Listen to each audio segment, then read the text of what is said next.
Hello, everybody, and welcome to tonight's candidate forum. I am Dane Bauer, co-chair for the West Allis Youth Commission, and tonight tonight each of you will have a 1-minute intro. You will also have 1 minute to answer each question asked. We will start off with Mr. Wesley here and move down the line per question. He will answer the first one. He will start off on the first one, and you will start off on the second one, and so forth. And we will finish this off with a 1-minute closer as well. And the one candidate who could not make it tonight, Doug Cow, sent us a statement that he wanted me to read off on his behalf. He said, "I want to thank Mayor Dan Devine and the West Allis Youth Commission for coordinating this event. I regret that I cannot attend due to a prior engagement. I was looking forward to your questions. I applaud the Youth Commission members for being a part of this event because you are our future and your opinions matter. I have been a West Allis resident for 34 years, 31 years in District 3. I recently retired from P&H Mining and Komatsu after 45 years. During my time there, I served on many councils and committees. My duties involved preparation of budgets, securing financing, monitoring investments, event planning, and yearly audits. When I attended the Common Council meetings and the other open city meetings, I felt right at home. With my experience, I would be very comfortable with the duties of an alderperson. As a resident of West Allis, I feel that our city is in good shape. There have been many upgrades made to the city's infrastructure over the years, and that work continues today. Of course, there is always room for improvement. While I have been campaigning, the residents of District 3 have expressed many opinions as to how the city could better itself, such as building a beer garden at Reservoir Park, a band shell for concerts, resurfacing the dog park. I've also heard the complaints: empty office buildings, graffiti, vandalism, and the rat problem, lack of police presence, and violations of the many no trucking zones in the city. West Allis is always exploring ways to make the city more attractive, but decisions are rightfully based on realistic expectations, like the impact on neighborhoods and traffic patterns. Looking at the city's budget, revenues have been declining, so when we think of projects to improve the city, we also have to ask ourselves how we're going to pay for them. Despite the hurdles we may need to overcome, I would like to see the city continue its revitalization efforts. Community safety is something I am passionate about. How well we are prepared for potential disaster situations. I feel the city should make our citizens more aware of what to do in case of natural and man-made disasters. We need to better inform citizens of the locations of emergency shelters and what the city's contingency plans are in these situations. I will also support small businesses as they are a big part of the revitalization of our city. West Allis has several programs which are designed to help small business owners, such as guiding them to possible financing or help repairing of the facade of a building. I feel these programs should continue and grow, also factoring in ways to make it easier for businesses to occupy currently empty buildings. I encourage you to reach out to me personally and ask any questions you may have. You can contact me on my Facebook, on my Doug Cow for Alderperson page. Thank you for your time and enjoy the forum. So after that, we will start off with our first question. Intros? Oh, never mind. Intros, sorry. So we will start off the intros. Mr. Wesley, would you like to start? Sure. So good evening, and thank you for hosting this wonderful event. My name is Wesley Borden, and I'm running for alderman in District 3 of the city of West Allis. In order to ensure continued improvement and success, the city of West Allis needs hardworking individuals that have the ability to be leaders serving on the Common Council. I jump right in, get stuff done, and I'm a team player. We need more of that in West Allis. I will fight to fill the vacant buildings that are an eyesore, especially around the Highway 100 and Greenfield Avenue corridors. I will ensure that businesses and commercial properties in District 3 know about and utilize the current Facade Improvement Grant Program, and I will promote business creation and growth, particularly by West Allis residents. I'm proud to call West Allis home, and I'm looking for the opportunity to improve the quality of life for all current and future West Allis residents while preserving the heritage and character of the city. Being in touch with constituents to know what they need and want is absolutely essential and necessary for the overall success of any alderperson. I will work with the neighborhood associations to develop community improvement plans, foster discussions in settings such as social media, and will explore an email newsletter for District 3. In addition, I currently and will continue to encourage my District 3 neighbors to reach out to me with any questions, comments, or concerns. Thank you so much. Good evening. My name is Suzette Grisham. I'd like to thank the Youth Commission for putting together this event tonight. You did a very nice job on such a short notice. I am a resident of West Allis, 34 years now, mother of 3. All my children are in the audience tonight, so thank you for coming. 2 graduates from the district, one from Central, one from Hale, and then I had the tiebreaker, Brennan, who is currently at Hale, so I know which side to sit on when we have our rival games. Anyhow, as a resident of West Allis, I've been very community-minded. I own a business in West Allis, 15 years. Suzette's here for you on 70th and National.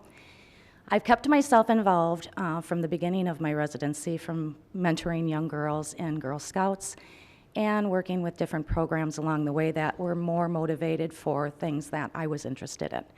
As I became more involved with the community, I realized that my voice was a little bit larger and I wanted to participate on a greater level.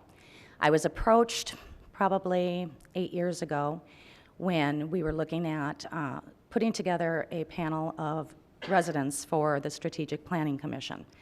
And I was a part of that commission, which actually put forth the plan that we are following right now, which is a development and plan for the future of West Allis. And you can see that there's been a lot of development, specifically in the 2nd District. As a 3rd District resident, I want to see development and focus put more into the 3rd District. So as I had heard, Mr. Barzak, Alderman Barzak, was retiring, I felt that I gained enough experience over the years with my involvement that I was ready to run for alderperson. And that was one of the reasons. I wasn't quite sure if I wanted to remain an advocate or activist, but I'm looking forward to moving forward and hoping that I earn your vote and a seat. Thank you. Hello, I'm Dana Keene. Thanks for having me tonight. With 2 open seats on the Common Council, I thought this was a great time for me to step in and my voice to be heard. I was born and raised in West Allis, learned how to ride a bike on these streets, learned how to drive a car, or on the sidewalks, learned how to drive on these streets. Not on the sidewalks. And so sometimes driving on the sidewalks at 16. But I bought my first home here. I thought that this was a great opportunity to put in the effort that West Allis can be the next place that future generations want to come and buy their home, that they want to spend the time to raise their children, to retire here, and truly make this their place to stay. I promote small businesses and the hard work that they put in, so I hope to advocate for those. My biggest point of being alderperson is not to come in with all my opinions and my objectives. It's really to be the voice for the district, to listen to what my neighbors have to say, to listen to what the business owners have to say, and to push for what's right for the community and not just based on what my personal views are. I think that I will do a great job at this position and hope to earn your vote coming next Tuesday and then again in April. Thank you. All set. Good evening, Commission. Thank you for hosting this. I'm Barry Waddell. I've been a resident of West Allis for over 31 years now and have owned a home, married for 33 years. I have 3 adult boys, all products of the West Allis school system, all graduates of Nathan Hill High School. Go Huskies. My current job here in the Milwaukee area is I'm an executive director for a nonprofit called the Park People of Milwaukee County. So basically it's a group that works with Milwaukee County Park System to enhance the use of the parks. Prior to that, I worked for the West Allis Police Department for over 30 years and retired as a police captain. in the Detective Bureau. So basically, I have 30 years of solving problems in the city and knowing what's going on in the city and how to address those issues. So formally, I have an education. I have a bachelor's degree from the University of Wisconsin-Madison. I'm also a certified public manager through the University of Wisconsin, and I've attended the FBI's School of National Leadership at Quantico. So very active in the community still, member of the West Allis Lions Club. I sit on the board of directors for the Boy Scouts of America for the Three Harbors Council, which is the Southeast Wisconsin district. And I'm also active in some other state associations as well. But the bottom line is I'm still very active in the community, and specifically in my neighborhood. We have a group called the Friends of La Follette Park, which is a neighborhood association, so to speak, called the Friends Group. And I'm going to continue to be active in that and continue to be a great voice for our community. So thank you very much. Alrighty, thank you very much. So before we begin our first question, we will be starting with Ms. Grisham. I made the mistake before. Our timekeeper here, Tyler, has two cards. The yellow one being for 30 seconds, the red one being for time. Please make sure to pay attention to him as you continue. You will each have 1 minute to answer the questions, and so the first one will be asked by Ms. Sydney Schotten here. Thank you very much. Hello. How do you plan to include residents in the decision-making process in our city? Good question, Sydney. Thank you. I plan to include the residents in the decision-making process by doing exactly what an alderperson should do, which is be listening and also being the voice. I tend to, I'm sorry, I'm getting a little scattered here. Thank you. I'm very vocal and available on social media. I am active with the community. I tend to have a lot of residents that come to me for particular needs, and I believe that I would be a good voice. And it goes right down to me? Mm-hmm. Okay. I think that's a great question because there are so many programs that are out there that even being a West Allis resident, I did not know about. So I think there's a bunch of avenues besides the West Allis newsletter. Social media clearly is a big deal right now. But I also think that us on the Common Council need to make sure that we're the most educated in the programs that we have. When someone is applying for that new business license, are they aware of the grants that are out there? Are they aware of the programs that can help educate them? So I think that we have to be the biggest voice, the biggest advocate for what is going on, besides the normal avenues of social media, newsletters.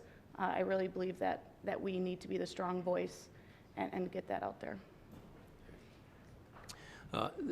The way to keep your constituents engaged in your district and keep them part of your decision-making process is basically our job as an alderperson is to be the conduit from them, both information sharing out and in as well. It's important that we have established websites, emails, answer our phones. I'm a big in-person person. Anybody ever wants to meet with me, I'll take the time. I love face-to-face contact and face-to-face dialogue.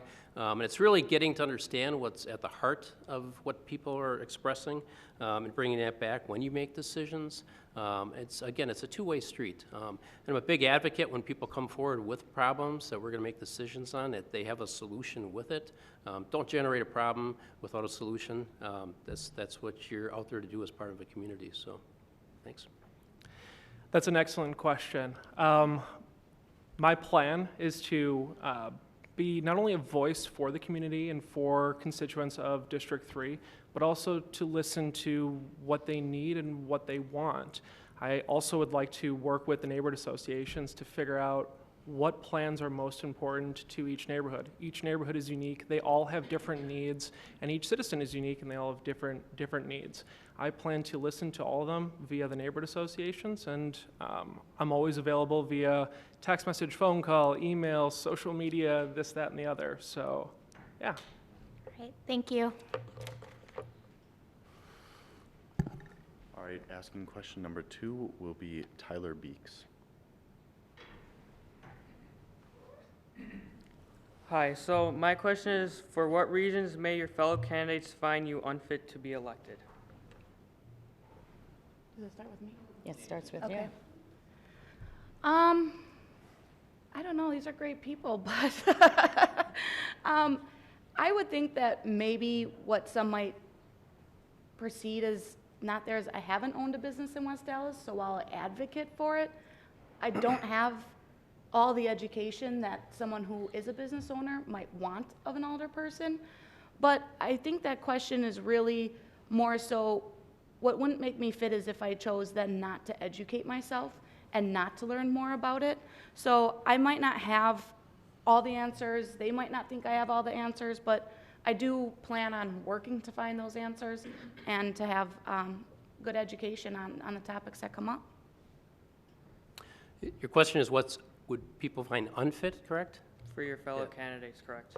Yeah, absolutely nothing. There's nothing that would make me unfit. So my integrity is as highest as it could be. I've demonstrated that by my activity in the city and my work with the city. So I'm very engaged with my community, understand what's going on. Transparency and accountability are the highest of my characters, and that's how I'm going to lead as an alderperson. I gotta imagine that my biggest perceived disadvantage is my age. I am 28. I am the youngest candidate for alderman in this race currently, and with that age does come a little bit of a lack of experience. But what I do make up for that lack of experience is being in touch with the issues and keeping in touch with day-to-day issues, both local and national. And I would have to agree with Barry. I don't feel that there's anything per se that would make me unfit for the position, but if you're looking for a consideration that would make an alderperson unfit for the position is I think that you wouldn't be accessible. It's very, very important to not only, as Wesley said, be in touch with what's important to the community, but be available, be that ear, be able to be that voice, and be accessible to them. So I wouldn't think that there's anything in particular that would make me unfit. All right, thank you.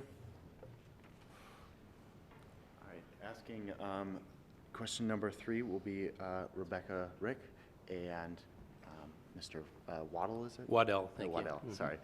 You will be. Hi there.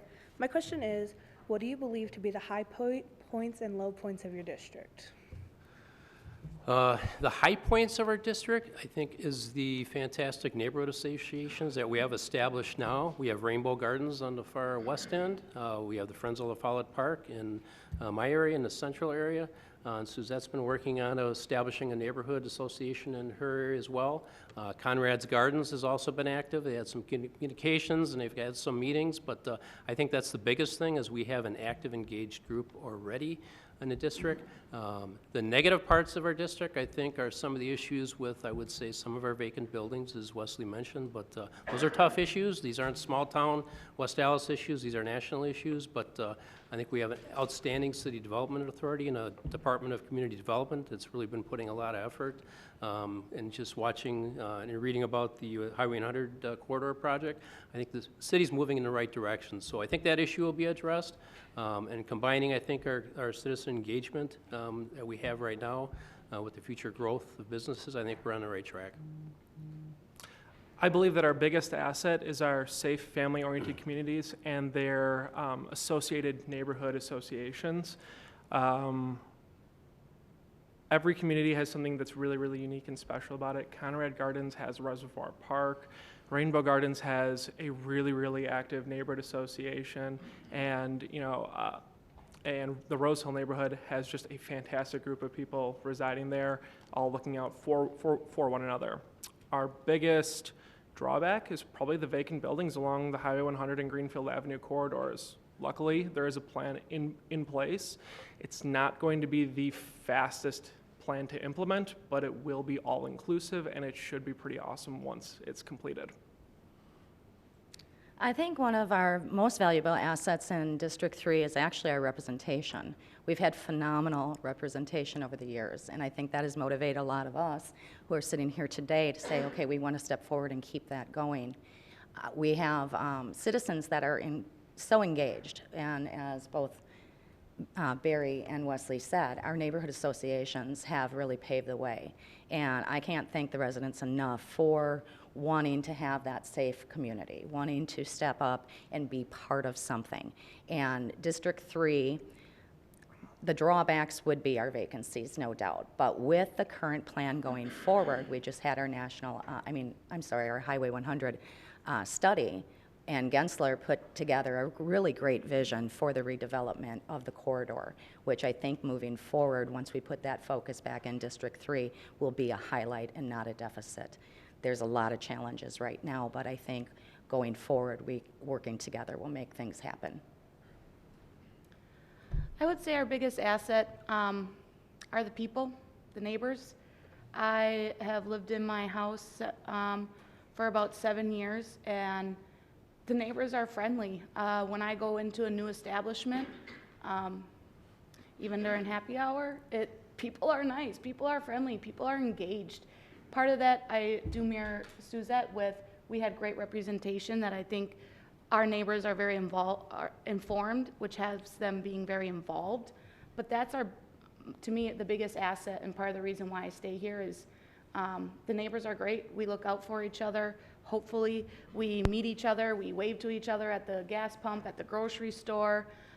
So I think that is the biggest asset. And to say it again, it's the vacancies to try to fill. Besides the Highway 100 corridor study, there are still some small blackout stores that I think that we can look for promoting certain programs to help the small businesses, not just the larger businesses looking to come within the corridor, but to make sure that we still have the small businesses that we can walk to, that we can know the neighbors there. They might be one of our own neighbors. So I think that filling those vacancies, large and small, is what a focus needs to be. Thank you. Thank you. Asking question number 4 will be Ms. Emma Scripp. Ms. Borden, you will start off. What is your perception of crime within your district? That's a really, really interesting question. Crime is something that's always present in any community. I'd be lying to say, oh, our district is the safest in the United States. It might not be, it might be, but it probably isn't. It's always something that we need to be concerned about, and we need to actively look for ways to curb the amount of crime in any neighborhood, regardless of whether it's within District 3 or across the city. And as alderman, I will look into policy implementation that will curb crime throughout the city of West Allis, including District 3. Very interesting, the word perception, because that's exactly what it is oftentimes. We have had issues within our community. We have a wonderful police department that networks with all of the citizens. There's programs to keep you involved, the Neighborhood Partnership Association getting together with our law enforcement to find out really what the facts are to our community. Because what's happening in District 3 may not be happening in District 1 per se. So I really like how that we're in touch with our community within our district to really know what's happening. What we're seeing more as an influx, I think, is an opportunity of crime. We're looking to our police department often to solve our issues that oftentimes we as citizens need to take a look at ourselves. So we need to lock our doors. We need to make sure that we keep ourselves safe and we don't allow ourselves to be a target. One of the blessings to our community is that we are centrally located. It also can be a curse because that draws in crime. It's an easy in and easy out. So my perception of crime is the numbers don't fit maybe what our residents think is crisis right now. I definitely believe that we have work to do within our community, but I think between the partnership between the police and the residents, it's vital that we work together. Thank you. That's a really good question. I've lived in multiple places within the city of West Allis, and being a renter currently, or previously along railroad tracks, where more of the houses were renters, I did notice more crime. I moved 6 blocks away and bought a house and haven't had one issue. That's an issue. So what can we do to make sure that those areas that we see an increase in crime, what can we do? Get more neighbors involved to look out for one another. even at the renter aspect, to obviously continue to work with our police department. I feel they do a great job. Anytime I did have an issue and called, the police were there. But I think that we really need to focus on some of the areas that do have higher crime and figure out what we can do. I would have to educate myself more on what that resolution would be, but I do think that there is a need to get more people involved to help, and that's partly through our neighbors. So the key to your question is the word perception, and that's how we really need to look at this. So perception of crime versus the reality of crime is really what can dictate how the community is going to respond and what the reflection of the community is. So West Allis is a safe community. I'm going to say that because I worked for the police department over 30 years. We have an outstanding police department. We have great community engagement. It can be better. We need programs that need to step up a little bit. But I live in a city. I chose to live in a city when I worked here. I still live in the city because it is a safe community. What we have available to us for resources through the police department is amazing. But back to the perception versus reality, again, it's how we respond to it. Our property crimes are pretty much dropping or holding steady. Our violent crimes are going up. That's what gets on the news. That's what people see. That's the perception of the city.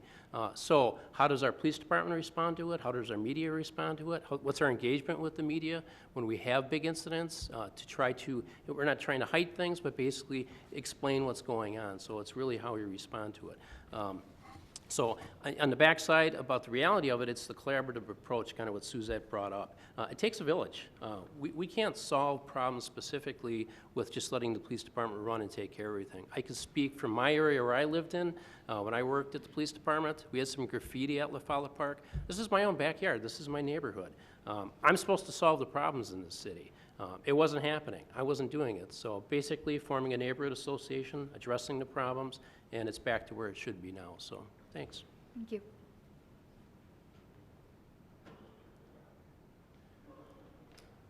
Question number 5.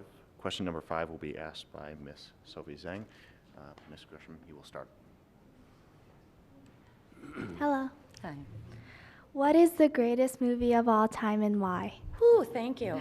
I feel like I'm under the pressure cooker here. The greatest movie, my goodness. There's so many. Okay, well, if I were to give a list, because I'm kind of this quiz fan, I think The Godfather would be number 1. My personal favorite is Shawshank Redemption. Braveheart, Schindler's List, my goodness, we could go on and on. One Flew Over the Cuckoo's Nest. It depends really, I guess, on what your taste in movies are, but my personal favorite would be Shawshank Redemption. Mine would probably be Gran Torino. I love Clint. I thought the movie was great. I thought it addressed issues that you're seeing that sometimes aren't talked about. I loved it. I just loved it.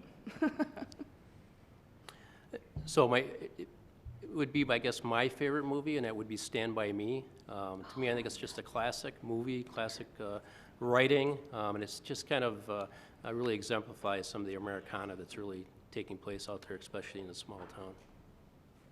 I got to go with Good Will Hunting. It's all about one man overcoming his own personal demons to find meaning and joy in day-to-day life.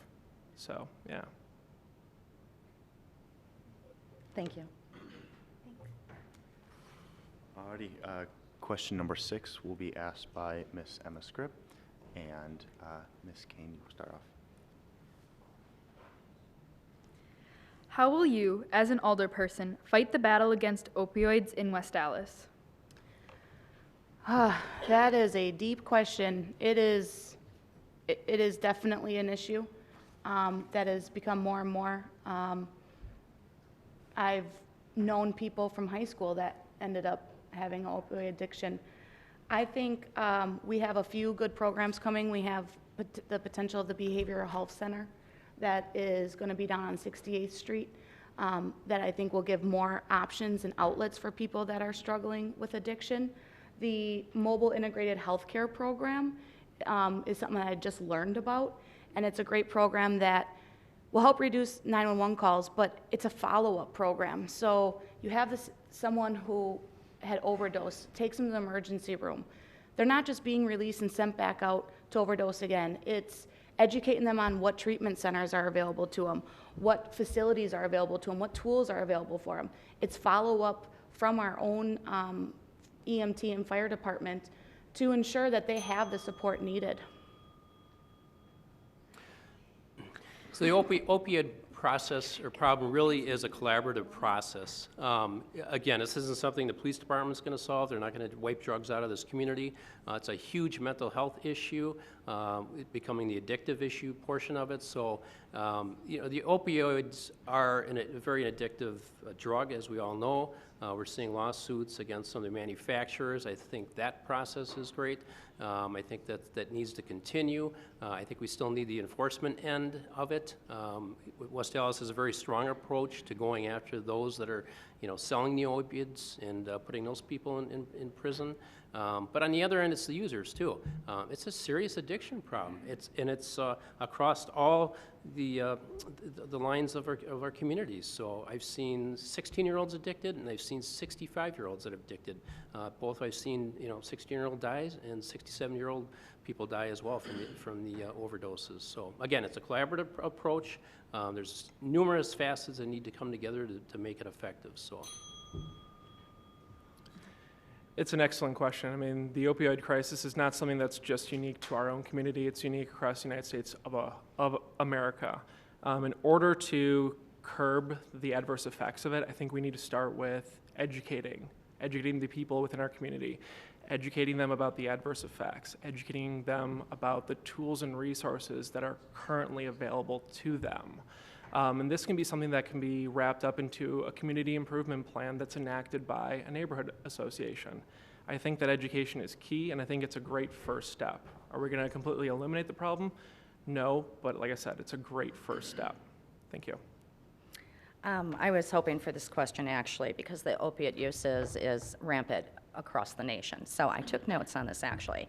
We have fabulous programs already in West Allis. I want to kind of give a nod to our GIS system, which is a geographic information system by Pat Walker, supervisor of the West Allis Fire Department, who put together a mapping system, which I think is key to where we're going with the opioid crisis is data sharing. We need to know how this crisis is impacting our community. So this data sharing and the mapping shows how much Narcan has been used, how many deaths have been in our community, how many overdoses. So this tracking has been going on since 2012 to current, and it really gives the mapping to our community where the trends, patterns, and hotspots may be. Education is key. We have a new community medical services, which is first in Wisconsin, third nationally. It's nationally accredited. Our community health improvement has meetings with our, are we done? Yep. Sorry. Boy, I didn't have enough time in a minute. I'm sorry. I was trying to read really fast, too. I know. For question number 7, we have Bill Doro and Mr. Cordell. I'm up.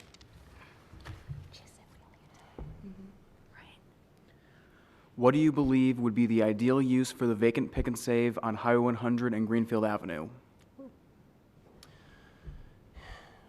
Well, looking at the Highway 100 corridor study project, I think they have an excellent plan they're putting forward. It's not just the pick and save, it's taking in the businesses all the way up to Highway 100s, but it's really talking about making West Allis the destination, not just a drive-through stop and whatever.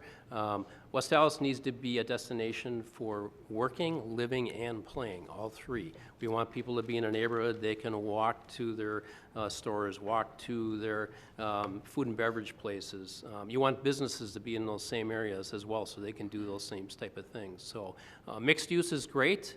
We got to make sure that mixed use is the correct use.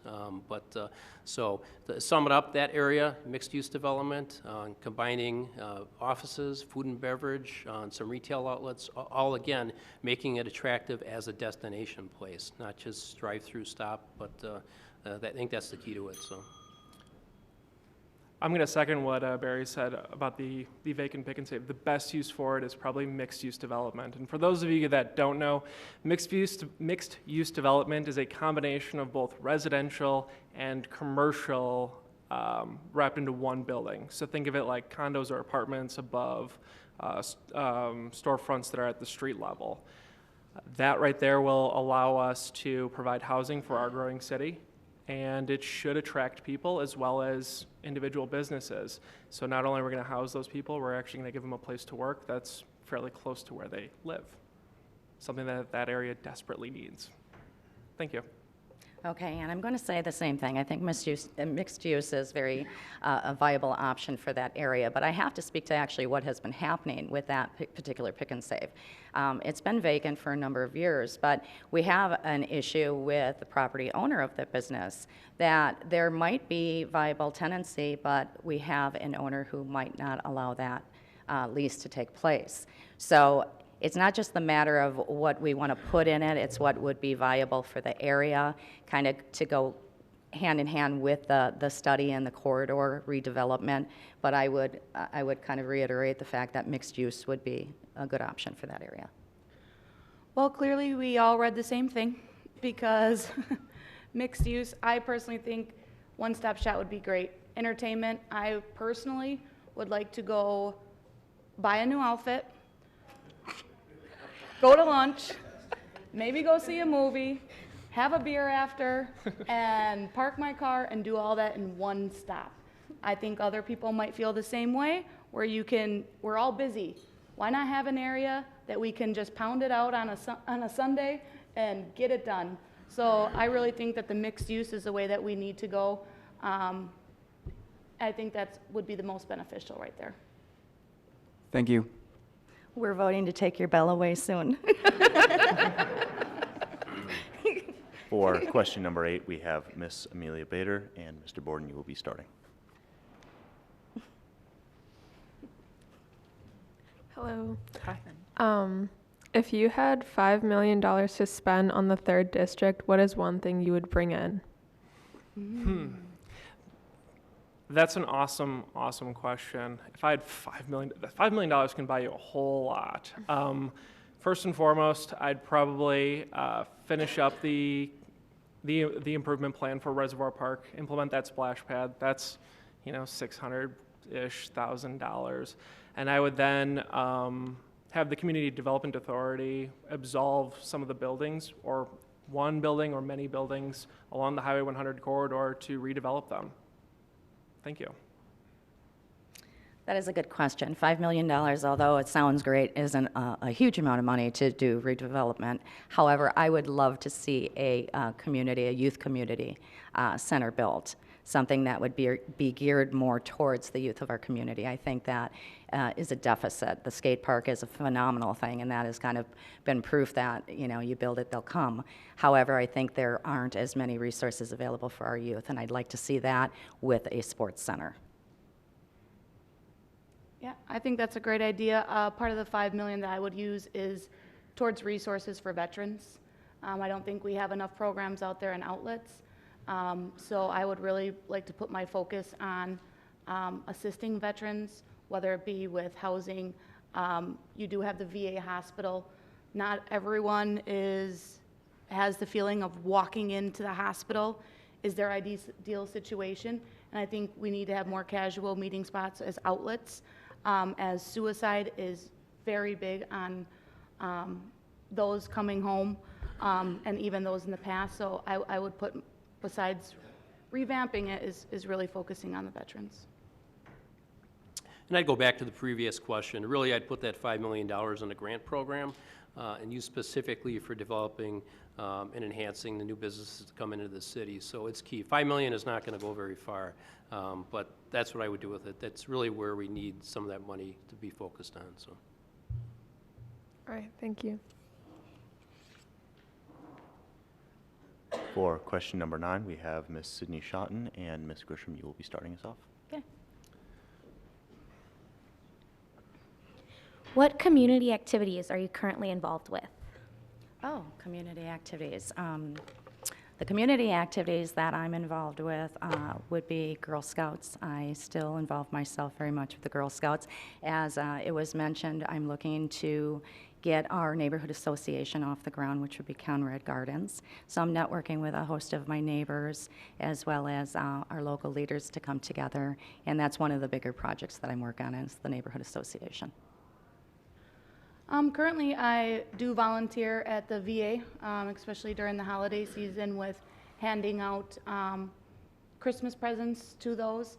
I'm also involved with United Way on building up women, where we hold various seminars for women that are either getting back into the workforce, starting to enter the workforce, on mock interviews, business presentation, writing resumes.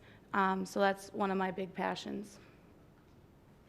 As I mentioned earlier, I'm very engaged with the Friends of the Follett Park. I was one of the founding members of that organization about 12 years ago. So, in fact, we have an event coming up on February 22nd at the Pavilion. It's an Empty Bowls where we get area restaurants to donate soup, and anybody can come up and taste any soup they want and buy their bowl for $5, and then those proceeds go right back into the community. We've been splitting that between a couple of the food pantries in the city. Very active in the Boy Scouts still. I had been, it's probably 26 years now involved in the Boy Scouts, and again, I'm at more of a district level now, a council level, I should say.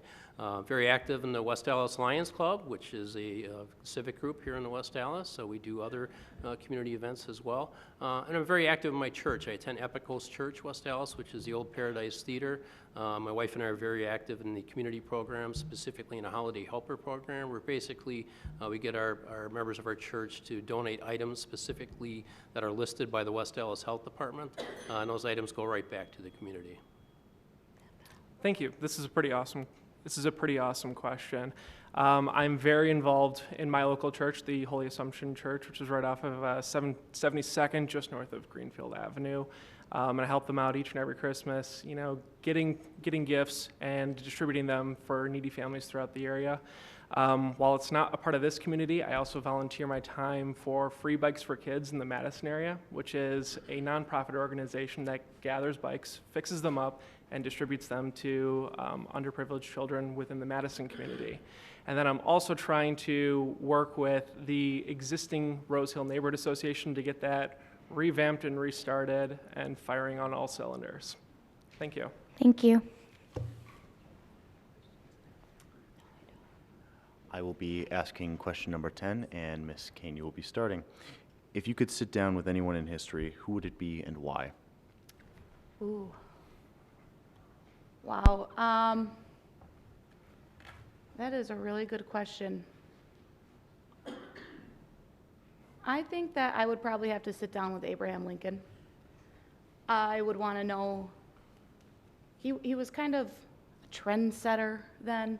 It wasn't the norm. He was looking for freedom for slavery, not something that was talked about then. He advocated for it. He talked about it. So really what continued to give him always the courage to push when he was probably receiving a lot of those pushing back at him, and how to stay strong and courteous and still get the job done would really be something that I would like to pick his mind on. Anybody in history, it'd be Jesus. There's really no other person I would choose, obviously reasons. So to have that experience with the most imperfect person there was to walk the earth, really it's all there needs to be said about it. I would choose George Washington. And not only was he the first president of the United States, he was, you know, the founder of this great nation, and he led by example.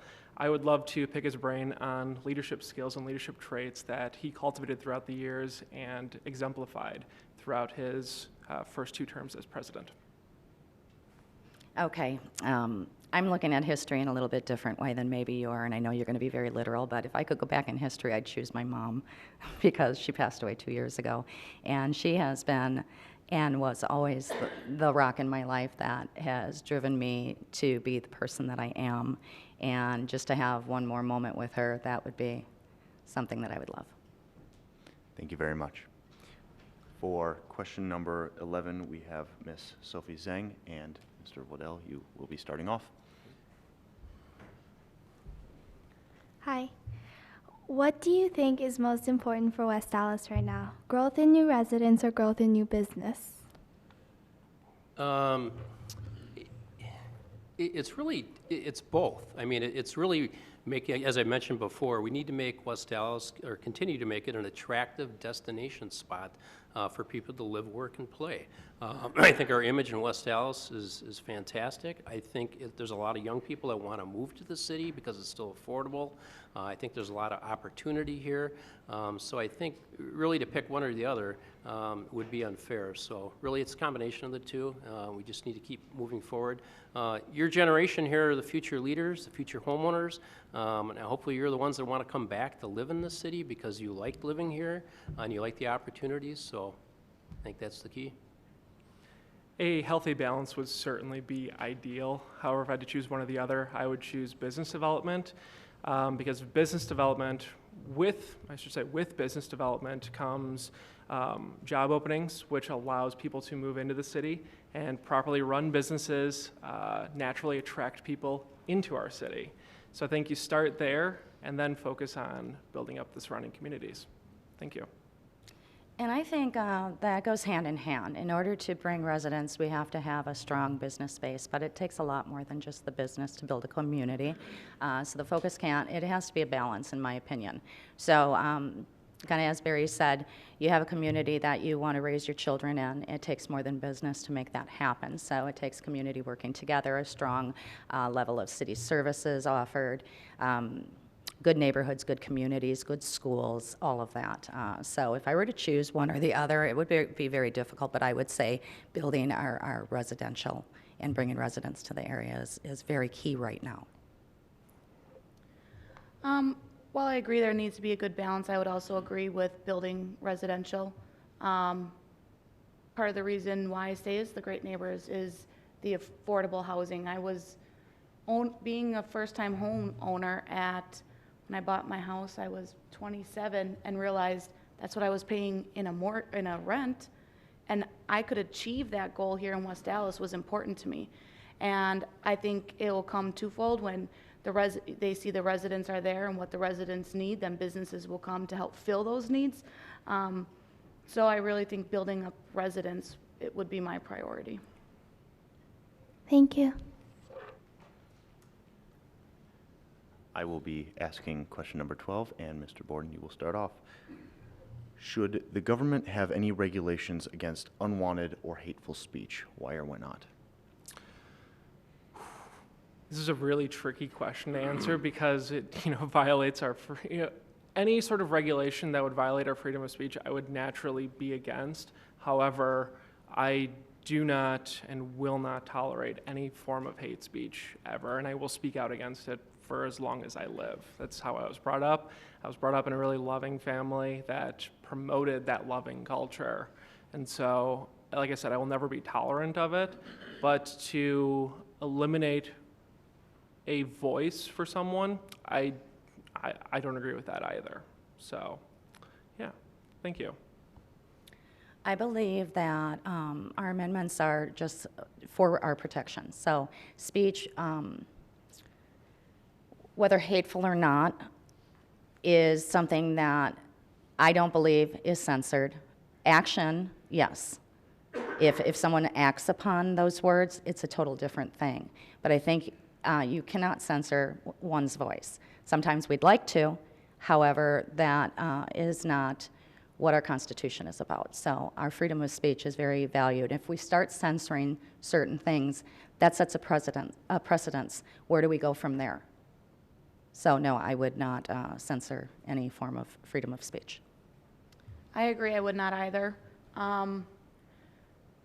Part of America is that we can sit next to someone with different opinions, different religions, different thoughts, beliefs, and views.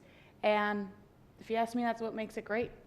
Now, as Suzette said, I don't think acting on those items that you don't agree with would ever be appropriate, and that should not be tolerated.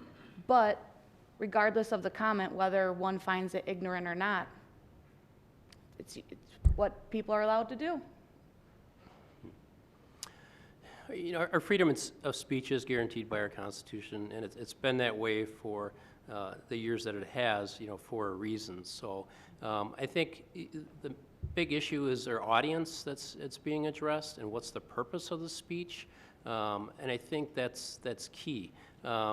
Is it insightful? Is it hatred? Is it specifically targeted to incite those types of things? Those are issues. We should express our opinions. We all have different opinions. Our opinions should be recognized. Our opinions should be understood.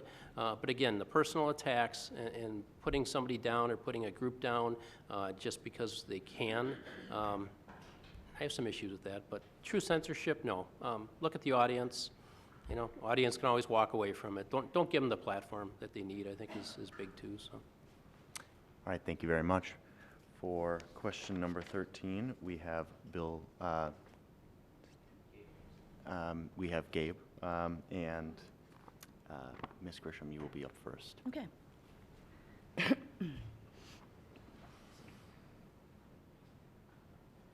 Hi.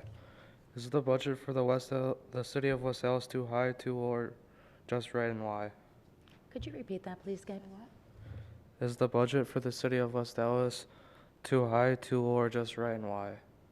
Okay, that's a loaded question.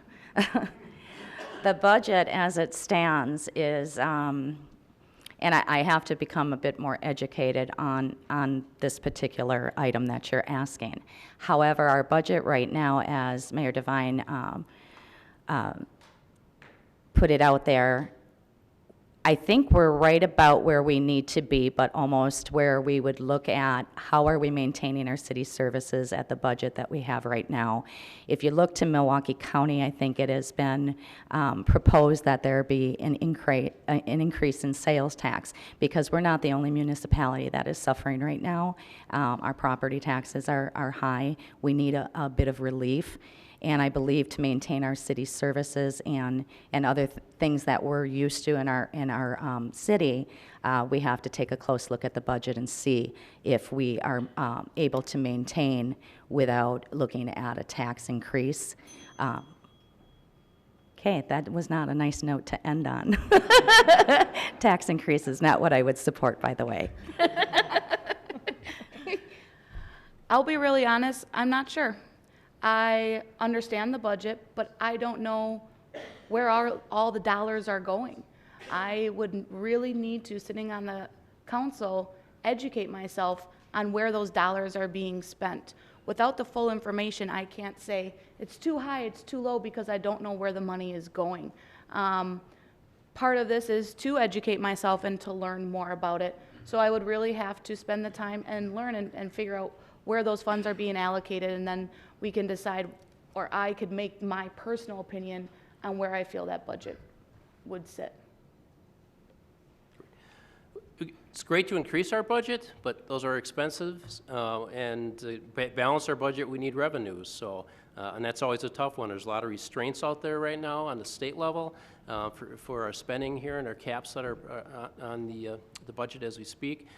So I think really the key is having a budget that can be supported. So I think West Allis government is very efficient. Again, I worked in the government. I worked on part of the budget process within the police department. I had to be accountable for how I would spend things in the areas I was in. So I think that's the key. And as a taxpayer, like we all are, we want accountability for our money and how it's being spent. And that transparency on how it's spent is very important. So we could pass the greatest budget we want and spend a lot of money, but we can spend as minimum as we can too, as long as we're transparent and efficient in what we're doing with our money. So, thanks. I agree with Barry. Our current government is very, very efficient with its current budget. However, there is always room for improvement. I would love to explore ways that we could increase the amount of revenue aside from raising property taxes, and look at providing higher quality services to all of our current and future West Allis residents. That would allow us to increase our overall budget. As it stands, it might be too low. So yeah, thank you. Thank you. Just a quick reminder, we have Tyler here with the cards, and make sure to keep an eye on him as we continue forward. For question number 14, we have Ms. Rebecca Reich. Thank you very much. Who starts? What is your favorite West Allis restaurant? My favorite what? West Allis restaurant. It would have to be Philo's, and it's on 70th, and Lou, who owns it, is a great woman. She's been cooking on the same little grill. I think there's 5 items on it, but she's made that same burger for 30 plus years, and it is phenomenal. And she is a riot. Those of age, I suggest you stop in. Well, I shouldn't really tell you because it's my new favorite restaurant, and I always have new favorites, but Wild Roots down on 68th and Beecher, fantastic.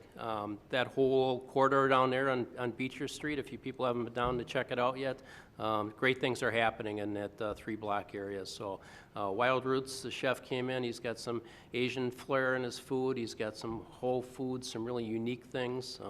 I consider myself a very good cook, so when I go out for a meal, I expect to have some good flavors, and the ambiance and the menu that they put together is phenomenal. So it's a hidden secret, and it's going to keep getting better. And I think it's just a good example of the restaurants that are forming in West Allis. What I talked about before about the destination, people want to come here.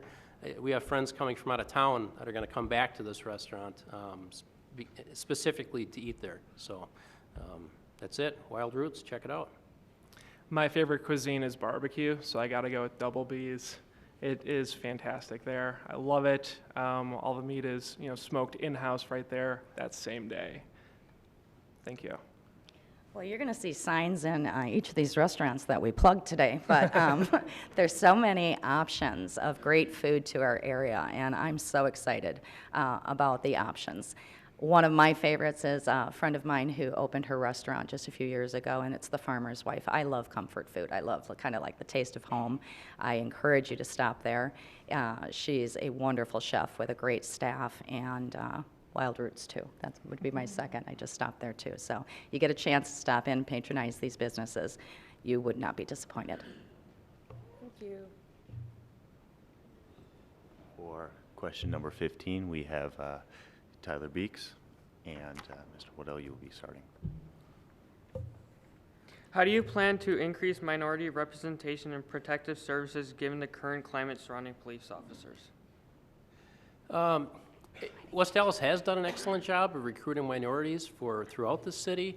When I worked there, we would do what we can to advertise throughout the state, throughout the area, recruit on local campuses, and to bring minorities into the city.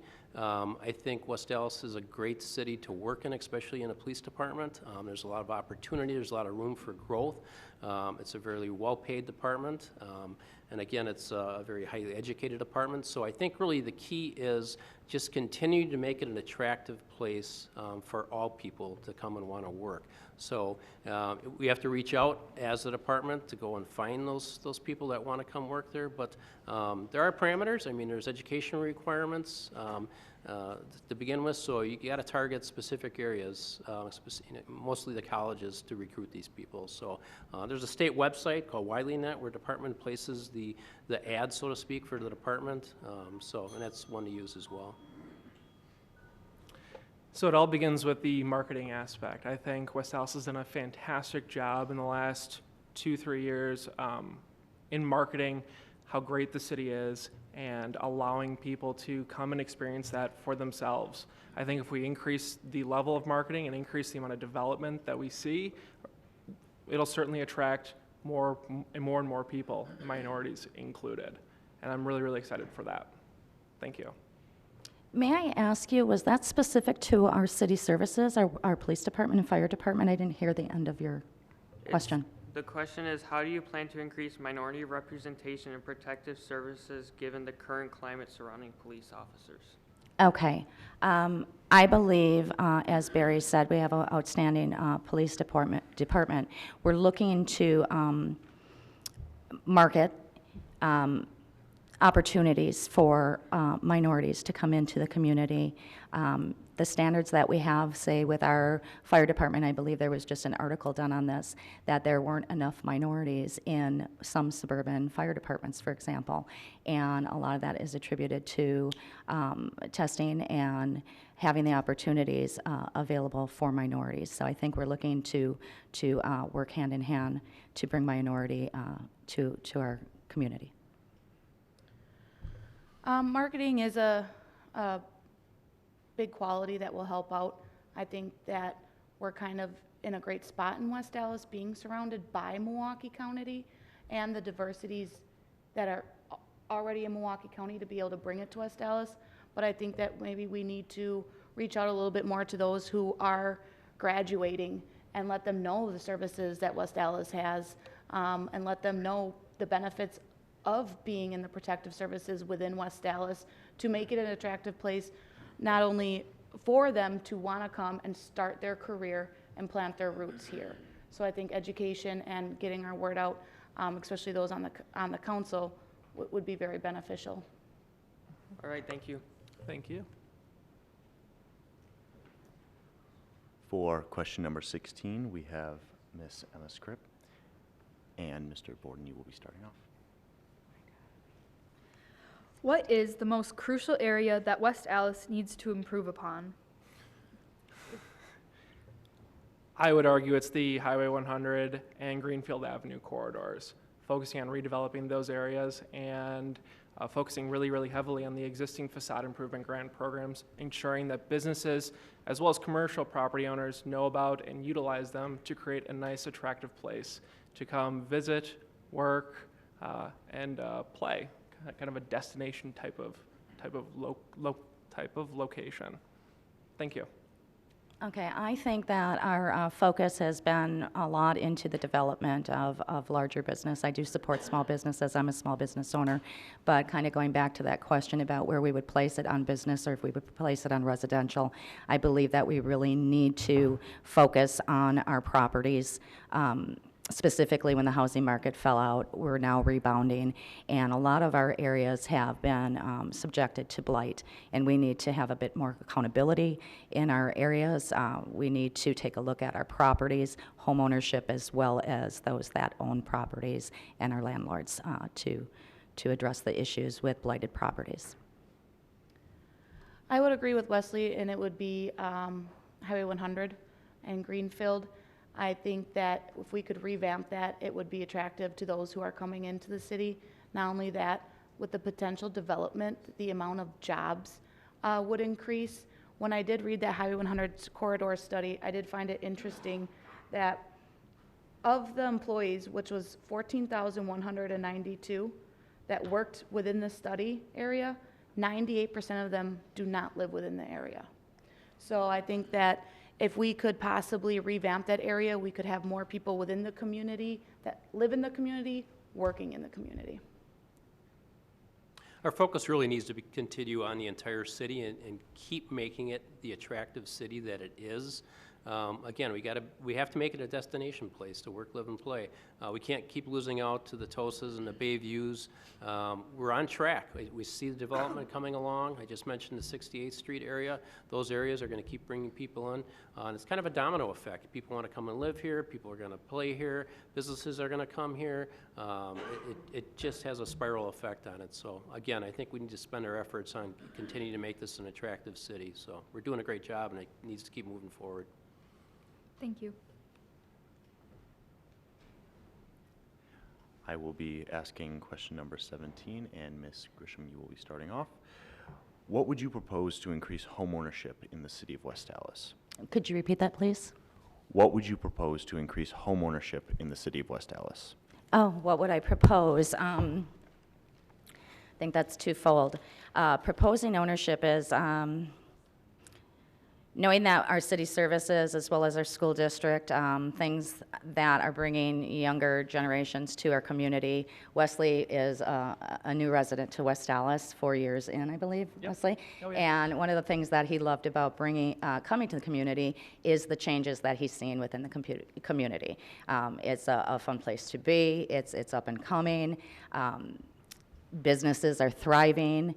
and he wanted to bring his family here and build and plant his roots. So we're looking for more people who are looking for that central location, a place, as Barry said, to work, live, and play, kind of the up-and-coming area to be.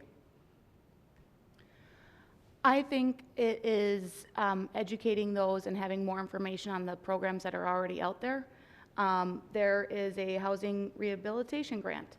Within certain areas, you can look at getting a loan up to 2.5% APR and look at remodeling your home, rehabilitation. There's also the home buyer loan program that gives loans up to $5,000 at 0% for down payment and closing costs.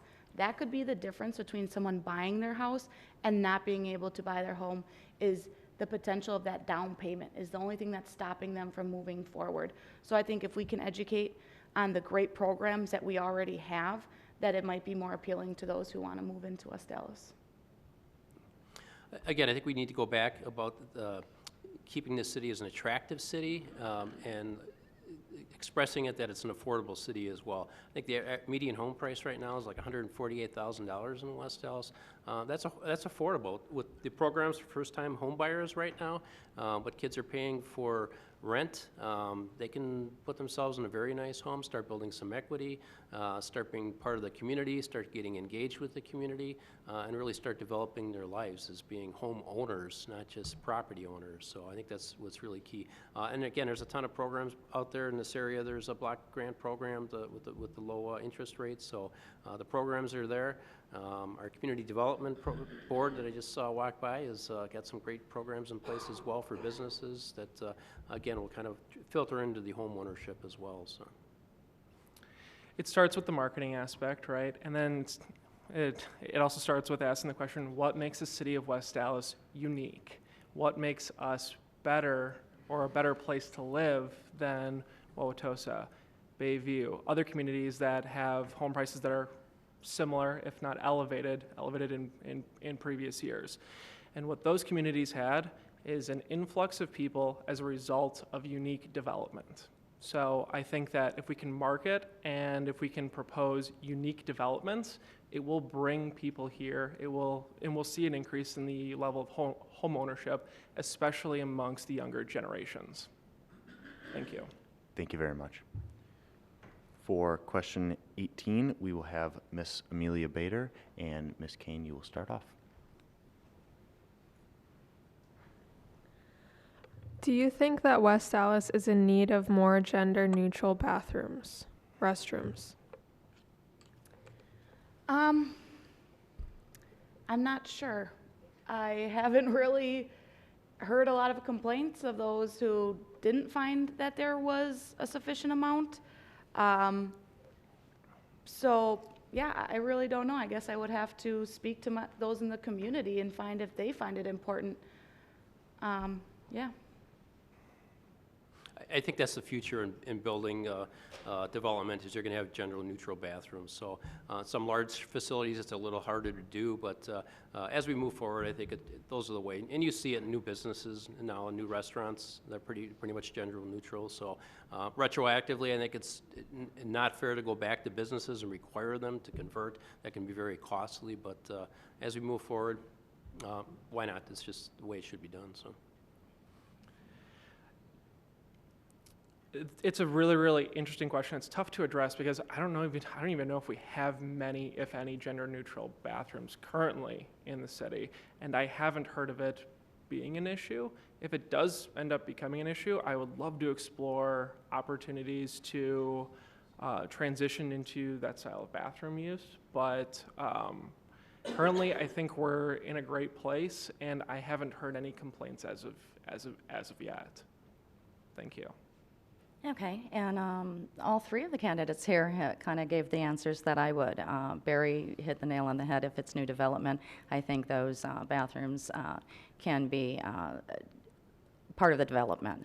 Now, as a small business owner, I remember moving into my business, and one of the drawbacks was to be ADA compliant. If I made any changes to the business, such as taking a wall down or anything like that, I would then have to change where my bathroom was. I was Mine's on a lower level, so I would have to bring it to the upper level. So existing properties, I would agree, that would be difficult to do, but new development, not an issue whatsoever. But I'd have to research the value of it in our community as well. Thank you. For question number 19, we have Mr. Bill Darrow, and Mr. Waddle, you will be starting.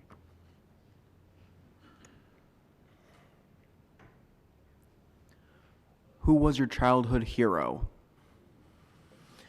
I'm going to have to go with Underdog. He was pretty amazing, and I think the cool part about him is some of you probably don't know who Underdog was, but he was a lonely shoe-shy boy that would get called into action, take care of the world's problems. But the cool part about him was he was humble, and that was, I think, an important part for any leader, any superhero, to really have the humility to do the job they need to do. It's not about them, it's about the world, it's about the community. So, Underdog it is. I'm going to preface this with I was a competitive swimmer for 12 years, so I'm going to say Michael Phelps. He is truth and testament to how hard work and perseverance can pay off. His was hard work and perseverance in the pool, so was mine for a period of my life. And then I've transitioned into, coming out of college, getting a professional job, professional career-oriented job, and I use those same principles, hardworking and perseverance, to tackle problems, find solutions, and to advance myself. Thank you. Okay, I'm going to show my age. I'm going to go with Barry's, not the Underdog, but Mighty Mouse. Small but mighty, and I always could relate to that. Yeah, Mighty Mouse. Mine was my grandpa. He lived to 95, and he was fascinating. He tried everything he ever could when he wanted to. When he wanted to travel somewhere, he figured out how to afford to travel somewhere. He decided to educate himself on so many different items, and he kept going and going, learning something new, pilot's license, sailing, figuring out how to work on Model A cars. So he decided to spend his life always learning something new and not being stuck in a box. And even if he thought he was going to fail, his answer was, oh, well, then I failed. And he moved on, and I really respected it. So he was my hero growing up. Thank you. For question number 20, we have Miss Ella McMillan, and Mr. Borden, you will be starting off. Hi. How do you plan to get your constituents invested in the community? That's a great question. Okay, so getting constituents invested in the community starts off by getting to know your neighbors. Throughout the campaigning process of the Alderman campaign, I've gotten out and I've door knocked several hours, and I've met a lot of people, a lot of my neighbors. And it's just really interacting with them on a personal level and then finding out what's important to everyone and what's important to the community as a whole, and then developing a plan and working to achieve it. So yeah, thank you. Okay, one of the great things about our community and our local leadership is that you can go have coffee with the mayor per se. And Wesley has a great point. As I'm campaigning, and it's not just campaigning, I've been in the community a long time. As a barber, I meet people every day. I know my neighbors. I take the time to talk to anyone, whether it's at a gas station, whether it's in my business. And I think that's, being involved with your community, being accessible, creating opportunities to maybe get together, working with your neighborhood associations. I'm not short on words, so I am now. 30 seconds. I'm done. Thank you. I'm out. I think getting them involved starts with me. It is me spending the time to engage our neighbors. It's me spending the time to visit our local businesses, even if it's one I maybe wouldn't normally frequent. So I think it really starts with me showing my involvement and then listening to those and their opinions on the community and taking, honestly, ideas from our neighbors. What would help you get more engaged, I think, is the question that needs to be asked. And I might not have the answer to it, but some of our community members might. And I think that that's when we need to sit back and listen to figure out how we can get our community more engaged.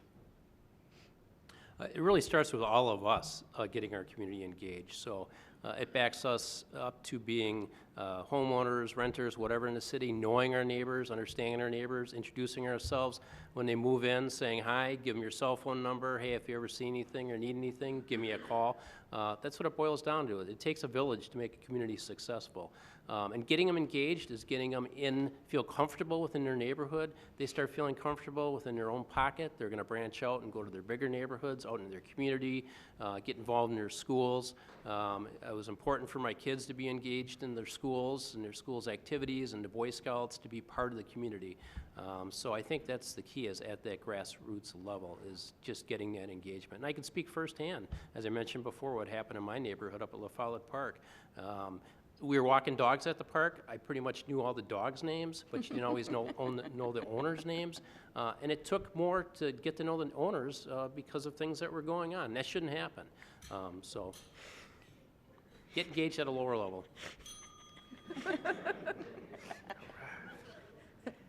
She got it back. For question number 21, we also have Miss Elle McMillan. What are your thoughts on the shift in legal age for purchasing tobacco products? I'm sorry, say that again? What are your thoughts on the shift in legal age for purchasing tobacco products? I support a higher age of tobacco use. I don't support that any of you try tobacco. I know that we had issues with vaping as well, but I do not think it should be available to 18 or under. So I support that it be a higher age level. While that was a decision made by the federal government and on the city level, I actually support it as well. From being someone who at 18 and took my ID and ran to the quick pantry and bought me a pack of smokes, I really wish I would not have, and I really wish I would have waited, and by 21 I was over it, and I wish I hadn't started. So I think given those few extra years to really make that decision, I think is super beneficial. I think bringing the alcohol and the smoking age to 21 in alignment really helps out the businesses. It's not an issue of everybody under 21 looks under 21 is going to get carded. I mean, it happens at Pick and Save. I still get carded there, believe it or not. But it all goes back to trying to reduce the consumptions and the tobacco use. We all know that smoking is not good for us. We know now the sitting's the new smoking, so it all goes back to healthy lifestyle, moderate use of everything. But I think overall, putting the two ages together, I think will definitely help small businesses more than anything else to enforce their own tobacco and alcohol sales. And I don't necessarily agree with it, so I'm going to go against the three other individuals here. I believe that at the age of 18, individuals do have the capacity to make the choices that they want to make, and they should have the freedom to purchase tobacco products if that's what they want to purchase. I'm not a huge advocate of it. I am not a smoker, but I don't think that we should be limiting an individual's ability to buy something. Thank you. Thank you. For question number 22, we have Miss Rebecca Rick, and Miss Kane, you will be starting off. How are you going to tackle the reckless driving problem? Honestly, I'm probably not. That's up to the police department. I don't know how I could handle the reckless driving problem. I think that if I hear something from one of my people in the 3rd district that there is reckless driving happening a lot down their street or in a particular area, then it's my job to voice that to the city police department, and then it's their job to enforce it and do something about it. It's really the primary responsibility of the police department to enforce the reckless driving, but we need to keep our community educated on how to report it. There's different mechanisms, either direct calls, online calls, that type of thing. specifically in the neighborhoods. If people are being observant to certain drivers and able to grab information and share that with the police department, that's great. And specifically on a lower level in your neighborhood, if you have a problem with somebody driving, your neighbor, I get it. I had 3 boys. I mean, we know how people drive. You need to curtail their driving and make them respectful of the community, and that's what it boils down to. But thankfully, I don't think West Allis has the reckless driving issue that other parts of Milwaukee County have. And I think that is due to enforcement, and I think that's important. So, I think it all starts with being more diligent in reporting when you do see reckless driving happening in your neighborhood. If we can identify problem spots within the individual neighborhoods, then the police can be more efficient with their patrolling and more effective in curbing the reckless driving that is currently happening. Thank you. I think Barry and Dana hit the nail on the head as far as reporting anything that's out of the norm in your neighborhood, reckless driving. I don't see a lot of it in my community. I know that there's questions often posed as, okay, how fast somebody's driving, not necessarily reckless, but can we put a sign up here? People are just blowing signs in our neighborhood. If you see something like that, obviously it is the job of our police department to police that area. So if there's a particular area that is a hot spot per se, you can report it to the West Allis Police Department, and they can dispatch and possibly see what's happening and attend to that matter. Thank you. For question number 23, we have Miss Sydney Schotten, and Mr. Waddell, you will be starting off first. Where do you think the nickname Dirty Stallis comes from, and what will you do to change such assumptions or stereotypes about West Allis? Where do I think it comes from? Where have I heard it has come from?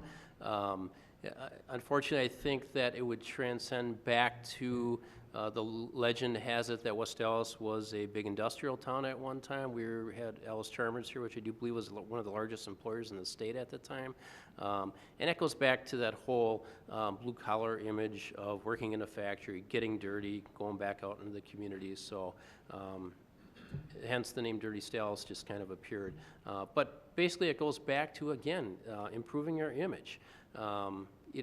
We need to be the new Tosa. We need to be the new Bayview. We're working on it. We're making it attractive, and it's just going to take some time, and it's going to come forward. But it's kind of like that question on crime. It's the perception, and it's how we deal with it, how we address it when people say Dirty Stallis and make comments to ourselves. And again, we can start talking up our community pretty quick.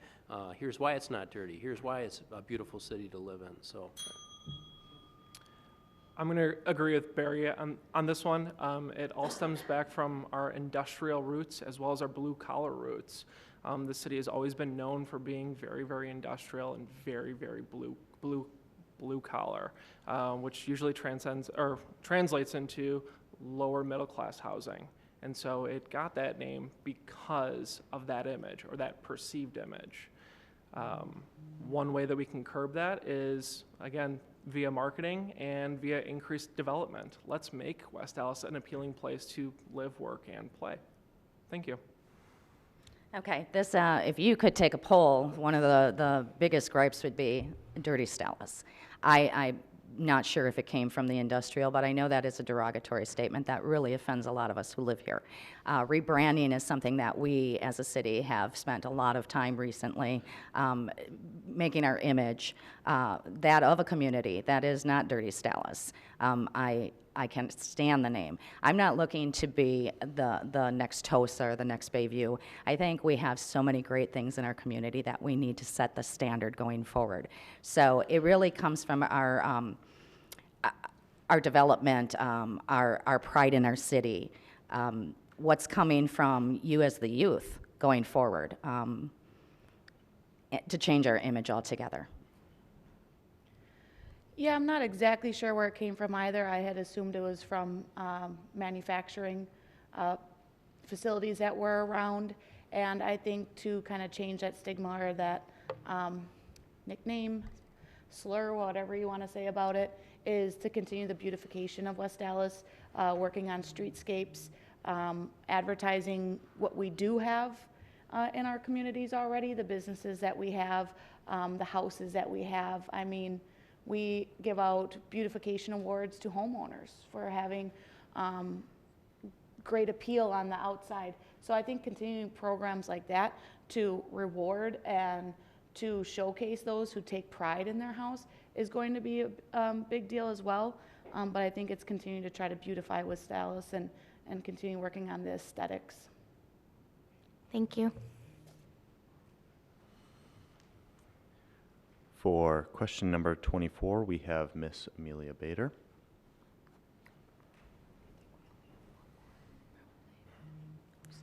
Where do you think the city should be in 10 years? That's a pretty tough question. Where should we be in 10 years? In my opinion, we should see Highway 100 and both Highway 100 and Greenfield Avenue become a little bit more developed, and we should see the downtown area kind of revamping itself, right? You know, let's focus on the facade improvement grant programs and, you know, making this city a very appealing place to come and do business and to come and live. So I think that's where we're going to be in 10 years, no doubt about it. There's a plan in place for it, and I think we're well on our way. Thank you. If we take a look at our strategic plan, which is a 5-year vision going forward, we've already hit a lot of our milestones that we were looking to do, such as rebranding, development. As far as 10 years forward, I mean, there are so many options going forward from our district specifically with the corridor redevelopment. I'm looking to have a strong community that many people want to come to live, work, and play. It can be mixed-use development. It can be homeownership. It can be wonderful restaurants, school district that's thriving, and a place that you just want to bring your family to and raise them. In 10 years, I hope to see residency increasing. Over the last few years, it's actually decreased a bit. So I hope to see residency increase. I hope by then we have a great plan in place for Highway 100 and some of these vacant facilities that have been sitting for a while. We should have the old Briggs building completed by then with apartment complexes and office buildings. The 84th Street apartment. So we have some really great stuff in the future, and I hope that it just keeps going in that direction and we keep moving forward, and each year we reevaluate what the priorities are for that next year and then the year after that. Idealistically, in 10 years, we should have no vacant buildings. They should be thriving businesses. We should have competitions and bidding wars for houses for people wanting to move into the city. Our schools should be at capacity because everybody wants to stay in West Allis and wants to send their kids to the schools. Basically, we should be hustling and bustling and overflowing. We should have waiting lists for programs to people coming into the city. That's idealistically what our city should be in 10 years. Thank you. All right, this will be our final question for the night, and it will be asked by Mr. Tyler Beeks. Yes. West Allis has added a lot of amenities like the dog park and skate park in the last few years. What's next? Oh, what's next? Highway 100 is next.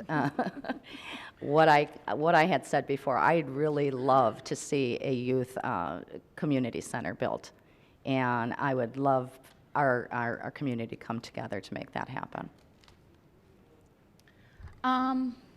What's next? Yeah.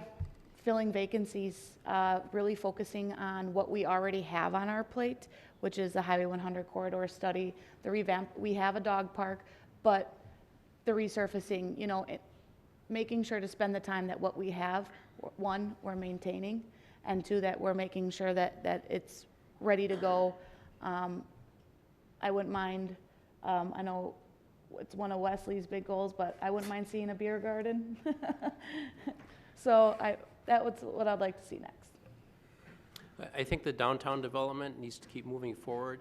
I think that is the probably the brand of West Allis. When people drive down, again, we don't want them driving down and through. We want them stopping and seeing what's going on. I think that is key. And I think we also need to continue to look at our infrastructure in the city. As we look at all this development and looking to make it an attractive city, the bones of the city need to be paid a lot of attention. There's a lot of work that's going to need to be done below ground in the city and at the street level, so we need to pay attention to that as well. I think that this revolves around the Highway 100 redevelopment. I would love to see a community gathering place along the Highway 100, a place where families can come, they can enjoy food, beverages, live music. A lot of these community gathering places have been huge hits in other small towns throughout the state of Wisconsin and throughout the United States. And I think that if we can implement one, especially along Highway 100, it will be greatly utilized. Thank you. All right, thank you. All right, we will give each candidate a 1-minute closing statement, starting with Ms. Kane. I want to thank everyone for listening today. I love the city of West Allis. That's really just what it comes down to. I plan on staying here. I plan on investing my time here. And I really just hope to be a voice of the community, one that you can reach out to when you have an issue, someone that you know cares about West Allis as much as you do. So I just really want to relay the fact that I love the city of West Allis. I also do want to say we have some great people up here, and it's nice to see the fact that we have so many people that actually care about the community. And I really thank you for listening today. I just want to thank the Commission for hosting this forum. I hope you've taken the opportunity to kind of hear things and hear some of the own questions and kind of address the questions yourself as well. Again, it goes back to having you young people engage in your community. Wherever you go, be engaged, be active, and be part of it, and be a voice for change and progression. So, and again, I'm going to go back to what I've done in the city. For over 30 years, I worked for a department that was all about solving problems. I wore the flat shoes. I hit the streets. I used to walk the beat here on Greenfield Avenue, knowing what the problems were and addressing the problems. And that's what I want to continue to do as an alder person. So I know what's going on in my community. I'm engaged in my community. And really, I just have a great opportunity here now in a different way to give back to the community. I can hear the voices, and I can share the needs and the concerns and get the questions answered and get the things addressed that need to be addressed. Thank you. All right, well, hey, the past common councils have paved the way for continued success. If elected alderman, I am positive that I'll experience both great challenges and great opportunities. With the support of District 3, I plan to overcome the challenges, capitalize on the opportunities, and make sure we keep moving forward as a city. Thank you. I'd like to thank the Youth Commission for hosting this tonight, and as Dana said, we have great candidates up here. So I hope that you do reflect on who you want as your representative going forward, someone who is invested in the community, someone who has worked hard and plans to work hard for you, not only to listen to you, but move the city forward, and not just in District 3, but the city as a whole. We have a lot of things to be excited about going forward, and I really hope to be part of that. Thank you. All right, so that concludes tonight's candidate forum. I want to thank everyone here in the audience, as well as the 4 candidates who were able to make it here tonight. This will also be rebroadcast on YouTube on the city's YouTube page, I believe, as well. And have a nice night. Thank you. Thank you. All right, and thank you so much.